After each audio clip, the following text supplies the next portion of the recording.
The next edition that I'll be talking about is the Field Service Edition. In this edition, the following changes will come in the upcoming release. Customizable number of staff members on the calendar boards, quick creation of service documents on an opportunity or a project, tracking profitability of items in service orders, new service contract billing type, and some UI enhancements and mobile app enhancements. The first enhancement in the Field Service Management module is the ability to limit or expand the number of staff members on the calendar boards. This functionality will be useful for field service managers who manage a large team of field service staff. You can define the maximum number of staff displayed on the calendar board screen to obtain an optimized view for easier scheduling.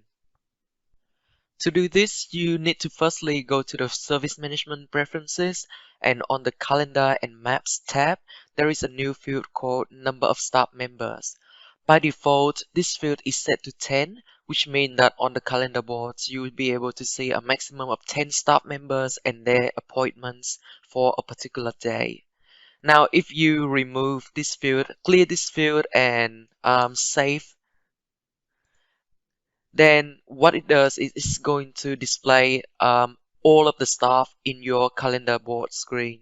So let's go to the calendar board screen, and on my screen here currently I have two staff that have appointments scheduled for Thursday the 24th of March. So I'm going to refresh the screen to see by removing this field how many staff is going to be displayed on here.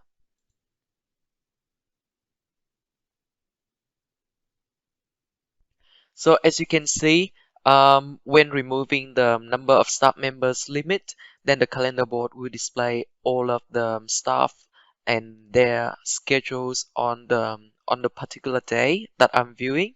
So now if I change it to something else like 2, and then go back to the calendar board screen and refresh,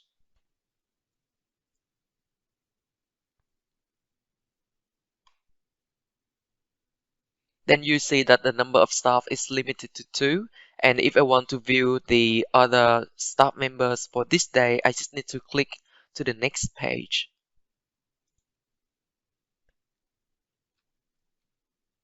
For salespeople or project managers who interact with service management prospects and projects, scheduling service orders or service appointments can now be done easily because version 2021.2 is shipped with the ability to create service documents directly on the opportunities or the project screen. This will save time and also save the users from navigating to different screens, providing a more friendly and efficient user experience. So now I'm now on the opportunity screen and I have an open opportunity here. As you can see on the opportunity screen, I have added an inventory ID, which is a service item. And for me to create a service order from this opportunity, all that I have to do is just to go to the menu here and select Create Service Order. This is a new action in the new release.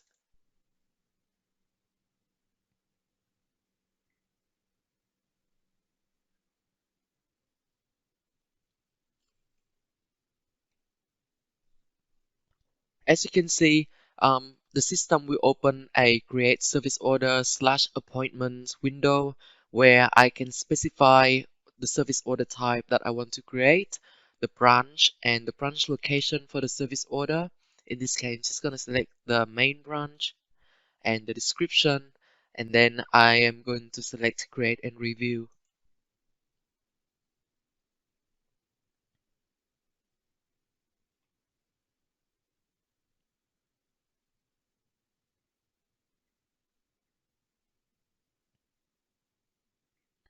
So now my service order is created. If I check the details, you can see that the items that I added from the opportunity is also added into this service order here.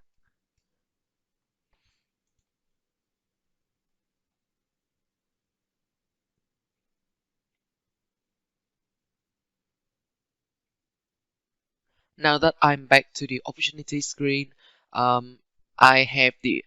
I have already created the service order, so there is an option to view service order. But also I can schedule the service order on the calendar board. So I can click this option here, schedule on the calendar board.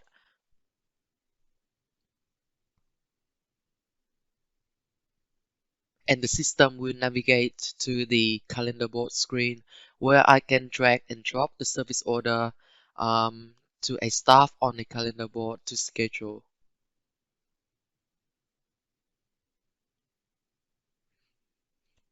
As you can see, the system created an appointment accordingly. And similarly, on the project screen, I also have the option to create service order or create appointment. The next enhancement of the Field Service Management module provides better clarity on service profitability.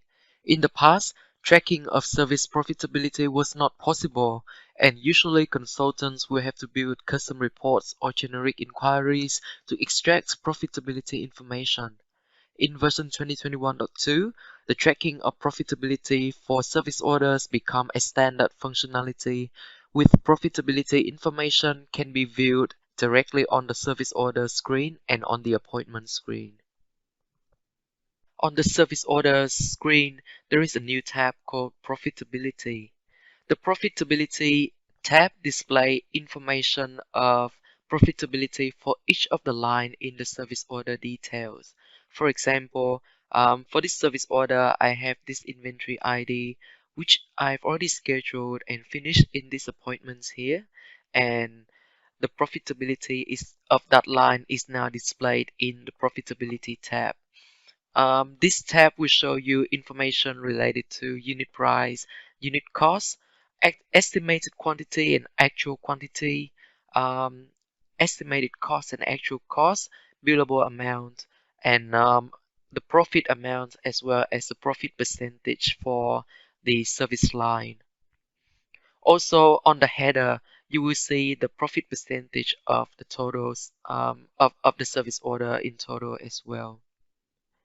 In the Appointments tab, there are two new fields that are introduced, which are the billable total and the cost total, to show the amount that we are billing to the customer and the cost to carry out these appointments, and therefore you'll be able to calculate the profit of this appointment as well.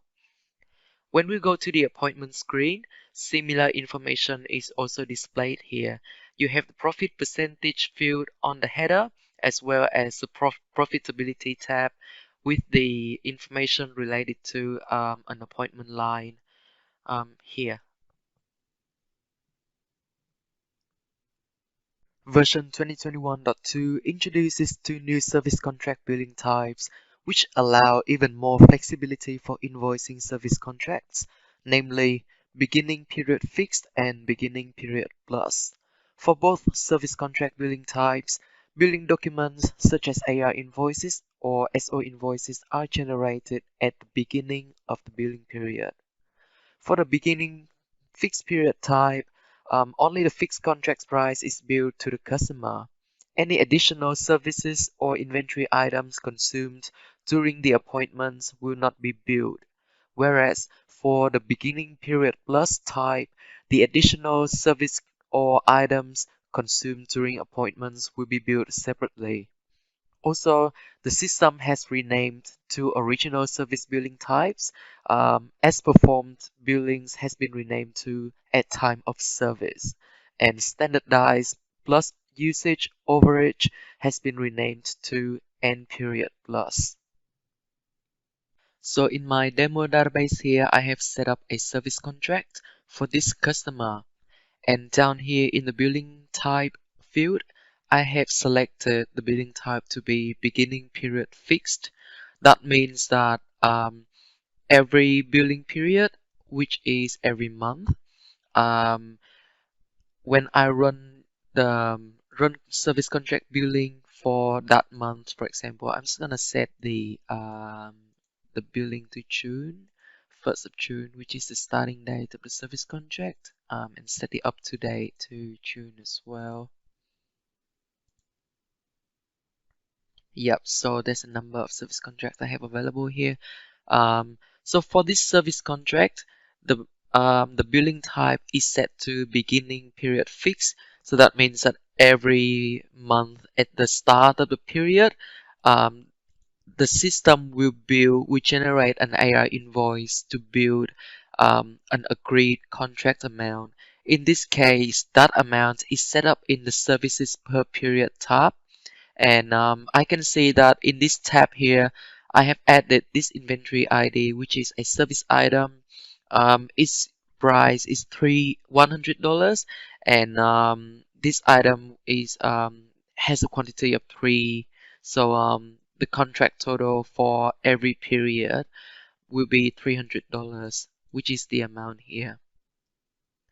And also I have set up a schedule as well, and I set the schedule to run every time the service contract schedule is run, then the system will generate an appointment, and this setup is actually on the summary tab in the schedule generation type field.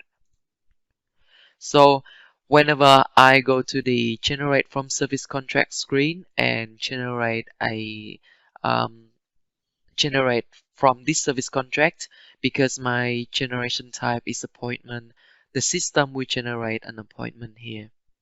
And as you can see on my appointment, this inventory ID is actually copied from the contract schedule, which is this item here. It's copied from the contract schedule, and because um, my billing is beginning period fixed, that means that I will not bill this item. I will always bill the agreed price, which is $300 in here. So if I go to the appointments, I will see that when my appointment is generated, the system automatically flags this line as a free item. And therefore, when I finish this appointment and close it, and then if need be, I can run billing, but the billing will contain a zero amount. The billing documents in this case is the AR invoice for this customer. It will contain a line with a zero amount because my item is flagged as a free item. I can release this invoice. So this is for the item from the appointment, but also every month for the billing of the service contract, I would need to run service contract billing. And if I take this service contract here, I think it's that one.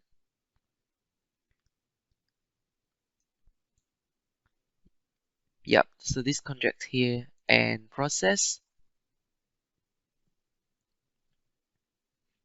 then the system will generate a billing document, and this document has an amount of $330, which is $300 plus 10% tax. Now let's say for the next month, I continue to generate the service contract. I'm gonna switch the month to July and generate for that service contract again, which is contract 22, I believe. Yeah, here it is.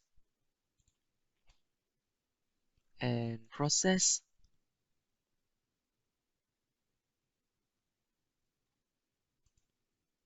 So when I go back to the appointments list, this has just been generated, and as you can see, the line amount is also 0. Now let's say that during this appointment, I need to consume another service or another non-stock item. So in this case, I'm just gonna add that service in here.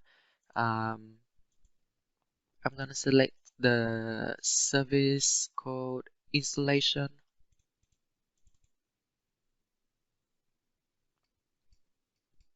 and save. As you can see, because the appointment is linked to this contract, which is a fixed price contract, Whenever I add an extra service or non-stock item in here, the line amount is still 0 because the system automatically flags the item as a free item. So if I go back and start the appointment and just gonna manually update the date, the start date and time here.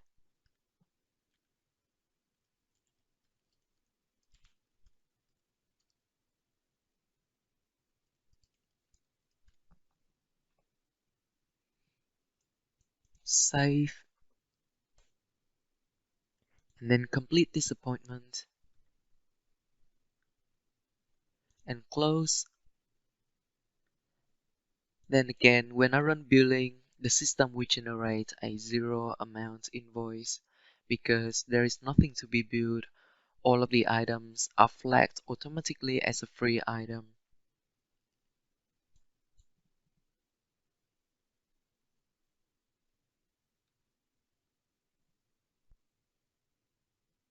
So for a service contract with the billing type of beginning period plus, apart from setting up an inventory ID in the services per period tab, which will define the agreed price that will be billed to the customer every time the service contract billing is run.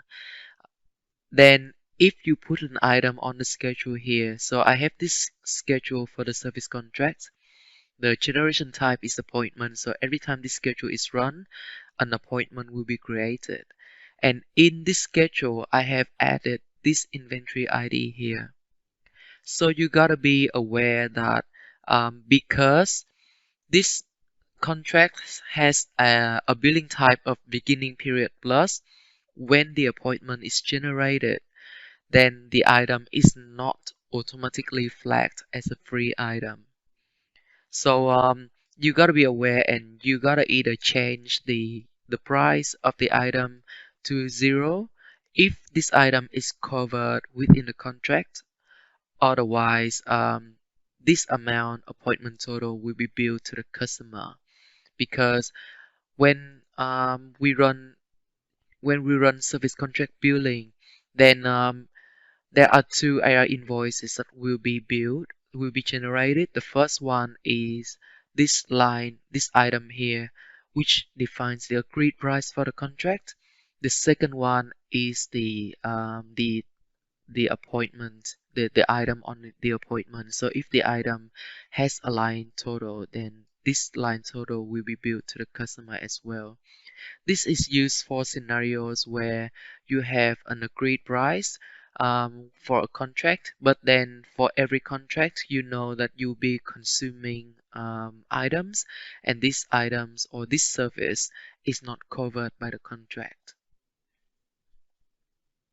The final parts of the field service management module enhancements are the UI enhancements and the mobile app enhancements. These are just enhancements in the user interface and user experience, both on the ERP and on the mobile app. So I will not discuss these enhancements here, but if you would like to obtain more information, please refer to the release notes.